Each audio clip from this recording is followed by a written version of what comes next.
దగ్గర 25% వడ్డీ తగ్గుతుంది. ఇలాంటి సాఫ్ట్ లోన్ ఉంటే సాఫ్ట్ లోన్కి వెళ్తున్నాం. ఈ విధంగా short term, medium term, long term debt restructure చేయడమే కాకుండా రీపేమెంట్ ఎట్ చేయగలుగుతాము. వెల్త్ క్రియేషన్, రెవెన్యూ జనరేషన్కి మనం ముందుకు పోయే పరిస్థితి వచ్చింది. ఇలాంటి మీరు గుర్తుపెట్టుకోవాల్సిన అవసరం ఉంది. ఏదైతే కావాలని క్రిటిసిజం కోసం క్రిటిసైజ్ చేస్తే మనం భయపడవలసిన అవసరం లేదు. ప్రజలకు కూడా చెప్పాలి. ఎందుకంటే రేపు రాబోయే రోజుల్లో ఏ గవర్నమెంట్ హాస్పిటల్కి, ప్రైవేట్ హాస్పిటల్ చూస్తే గవర్నమెంట్ హాస్పిటల్లో చిన్న చిన్న ప్రాబ్లమ్స్ వచ్చినా మళ్ళా గవర్నమెంట్ దృష్టికి రావాలి. శాంక్షన్స్ ఇవన్నీ ప్రాబ్లమ్స్ ఉంటాయి, ప్రొసీజర్స్ కానీ, ప్రాక్టీసెస్ కానీ. అదే మన ప్రాపర్టీ కూడా ప్రైవేట్ వాళ్ళు మేనేజ్ చేయాలంటే విత్ ఇన్ నో టైం. ఒక రోడ్డు ఉంది, ఒక రోడ్డు ప్రైవేట్ వాళ్ళకి ఇస్తే పార్ట్ హోల్ పోతే పూర్తి చేయడానికి రియల్ టైంలో చేయగలుగుతాడు. అదే మన గవర్నమెంట్ అవుతానే ఆ రోడ్డు పోయిన తర్వాత మొత్తం బడ్జెట్ ఉండాలి. బడ్జెట్ లేకపోతే పార్ట్ హోల్ వేయరు. ఒకవేళ ఇచ్చిన శాంక్షన్ చేయాలి. ఆ శాంక్షన్ చేసిన తర్వాత ఈ ప్రొసీజర్ అయ్యే లోపల పార్ట్ హోల్ 10 రెట్లు పెరుగుతుంది. అక్కడి నుంచి మనకు డబ్బులు లేదు కాబట్టి వదిలేస్తాం. 5 ఏళ్ళు నేను చూశాను. ఇప్పుడు నేను చూస్తే ఎంత బ్యాడ్ అంటే నేను అవి కూడా చెప్తాను.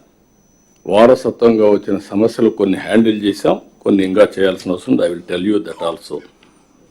ఇక్కడికి వచ్చినప్పుడు మిమ్మల్ని అందరినీ బెస్ట్ ప్రాక్టీసెస్ ప్రతి ఒక్క జిల్లా కలెక్టర్ మీరు ఆలోచించుకున్నప్పుడు, మీరు పనిచేసినప్పుడు ఏ పని చేస్తే ఆ పని వల్ల ప్రజల్ని ఇన్వాల్వ్ చేసి ఒక మంచి ఇంపాక్ట్ వస్తుందో బెస్ట్ ప్రాక్టీసెస్ కూడా షేర్ చేయడానికి ఫస్ట్ టైం మీరు పంపించడం అన్నీ చూసాము. కమిటీ వేసి ఆ కమిటీ అంతా చూశారు.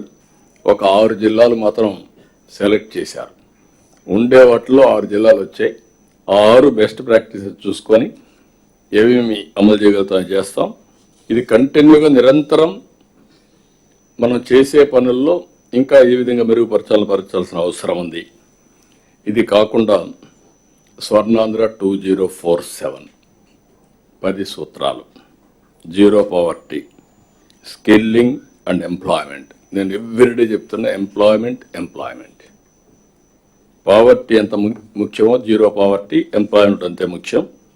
Population management, human resource development, water security, farm agritech, global best practice logistics, cost optimisation, fuel energy, product perfection, Swachhandhra, deep tech.